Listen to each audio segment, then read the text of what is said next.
શું તમે પણ જાણો છો આપણા અમદાવાદમાં ટોટલ 16 જેટલી વાવ આવેલી છે અને તેમાંની એક વાવ પર આજે મેં મુલાકાત લીધી જેનું નામ છે દાદા હરીરની વાવ, જેને ઓળખવામાં આવે છે બાય હરીરના નામે પણ.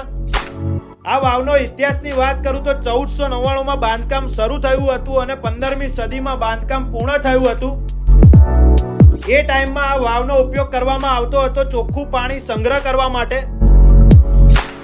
આ વાવ અત્યારે પબ્લિક માટે ઓપન કરી દેવામાં આવી છે અને અહીંયા જવા માટેની કોઈ એન્ટ્રી ટિકિટ નથી. રોજના દેશ વિદેશથી આવતા લોકો આ વાવની મુલાકાત લે છે અને તેને જાણે છે.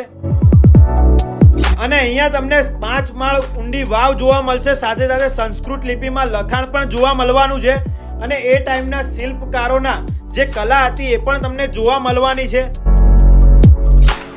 આપણા અમદાવાદના અસારવા વિસ્તારમાં આવેલી છે આ વાવ,